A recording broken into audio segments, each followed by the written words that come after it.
All right, so Thibs' contract expires after the 24-25 season. I know a lot of the fan base is always upset with him, especially how the situation played out with Obi. As I said before in previous episodes, I believe the Knicks are doubling down on Thibs, and you could even just look at the roster construction of this whole team. Our identity is based around our coach. You look at the acquisition of Josh Hart, the way they drafted Grimes, the development of Mitchell Robinson. Like, a lot of this team is circled around Thibs' identity. You even look at the kind of players that we can acquire. When you hear rumors like the Knicks could get James Harden, instantly you already know he's not a fit with the squad. We have a certain identity. We're a team of grinders, guys who could play defense. And it's a beautiful thing to hear, because for the first time in a long time, the Knicks actually do have an identity. And make no mistake about it, Thibs has brought in an element to this team that we've never seen in a while, because when was the last time we've seen the Knicks players actually get better from season to season? We've seen the development of Randall, even the development of RJ Barrett. Last season in the playoffs, he had an excellent run, even though he went through ups and downs during the regular season. The development quickly, Grimes. All this happened under Thibs' watch. And also, I'm going to give some credit to Leon Rose. He's kind of kept the roster consistent. As we entered this season, this is the first time in a long time we've seen about 8 players come back to the squad again, and guys get to keep that camaraderie and that chemistry going into the next season. And Leon Rose giving Thibs a vote of confidence is something we haven't seen in a long time, as if they do give Thibs an extension, that's the first time we're seeing a Knicks coach in about the last, I would say, couple of decades just being extended. I believe Isiah Thomas is the last Knicks coach to actually get an extension. You guys could look it up and correct me if I'm wrong on that. But just looking at this roster construction going into this season, especially with the addition of DiVincenzo, the Knicks have plenty of players that could defend multiple positions, get into passing lanes, and at the same time, when they get turnovers, they could actually maintain their dribbles and make something happen in transition. This all spells Thibs type characteristics. And like any other coach in New York City, looking Van Gundy stressed, I would say Thibs is our guy.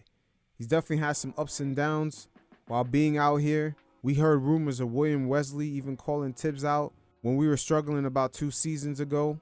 But Thibs, just like most New Yorkers, he bounced back. But a lot of the angst that some of the fan base does have with Thibs tends to be from his minute distribution, playing guys too many minutes, which is that's a bit of a narrative, because Julius Randle and Brunson last season both only averaged about 35 minutes a game. But the main issue that some of the fan base does have with Thibs is playing the young guys. They believe quickly he's not getting enough burn, and especially this main issue was with how the situation played out with Obi Toppin. That is the main issue right there. Obi Toppin is homegrown and he gets the extra love from the city, no doubt. But what I believe is the main gripe with Thibs and some of the fan base is particularly the way that situation played out. And speaking of Obi Toppin, you know, us Knicks fans, and I do this in particular sometimes too, we tend to follow one of our players after they recently got traded to just see what are they producing on their brand new team, if it was really us or did the front office make a mistake. We sort of pocket watch in a way. I mean, I'm pretty sure a lot of us are seeing what Obi's going to do in Indiana. We probably followed Dennis Smith Jr. after he left the Knicks to see what he was going to do. And same thing for Cam Reddish, especially the Cam Reddish stands. Oh, y'all out there. You guys couldn't wait to say, hey, Cam Reddish is cooking in Portland, or he cooking on the Lakers, which wasn't happening. But we do tend to pocket watch our former players. And I believe this is a distrust that we kind of subconsciously have with our front office due to the history. It's really not our faults in a way.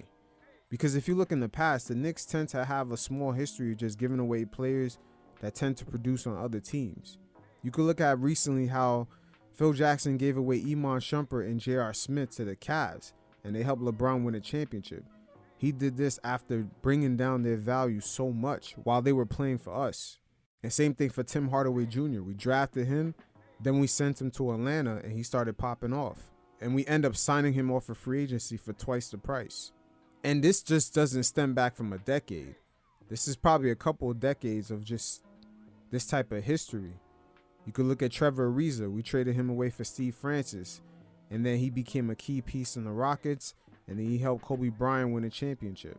Same thing for Jamal Crawford. He won 6th Man of the Year after leaving the Knicks.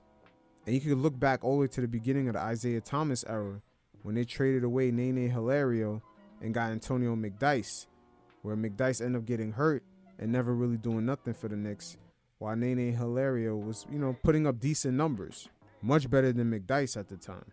So subconsciously, we do have a mistrust of the front office. We kind of want to see what guys are going to put up after they leave us, if it was just us or was it really them. And I know this season for sure, everyone's pocket watching Obi, like seeing what he's going to do. I mean, we all want to see him flourish. I want to see him flourish especially. He is from the city. We want to see people from the city do well. But subconsciously, a lot of us can't wait to bitch and be like, oh, you see, it was Thibs.